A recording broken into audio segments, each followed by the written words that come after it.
Aschenputtel. Es war einmal ein Mann, der hat lange Zeit vergnügt mit seiner Frau gelebt. Und sie hatten ein einziges Töchterli miteinander. Da ist die Frau krank geworden.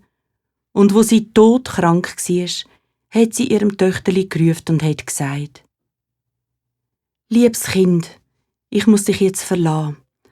Aber wenn ich oben im Himmel bin, dann schaue ich auf dich runter. Da tu ein Bäumli auf mein Grab setzen, und wenn du dir etwas wünschst, dann tu daran rütteln, und du sollst es haben. Und wenn du in Not bist, so will ich dir Hilfe schicken. Nur, bleib fromm und gut.»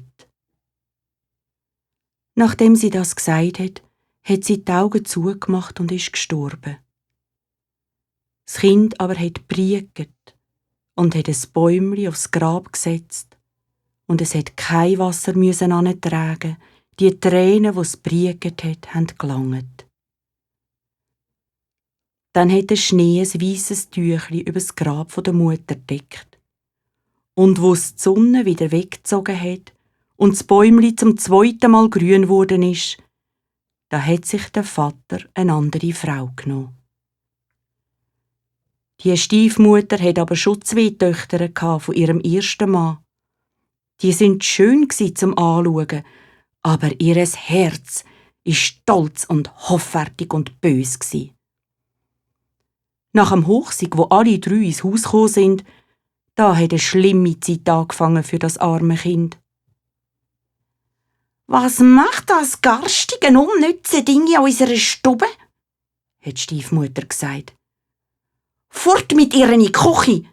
Wenn sie will Brot essen, soll sie es zuerst verdienen. Sie kann ja unsere Magd sein.»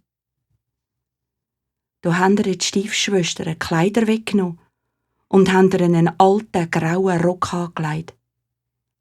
«Der ist genug schön für dich», haben sie gesagt, haben sie ausgelacht und haben sie in die Küche gebracht. Dort hat das arme Kind eine so schwere Arbeit machen. Früh am Morgen aufstehen, Wasser tragen, Feuer anmachen, kochen und waschen. Und dazu sind die Stiefschwestern so herzlos und gemein zu ihm gsi, haben es verspottet, haben Erbsli und Linsen in die Tasche gestreut, und es hat den ganzen Tag da sitzen und sie wieder rauslesen. Und wenn es am Abend müde war, hat es nicht in ein Bett, sondern in die Tasche neben dem Herd liegen.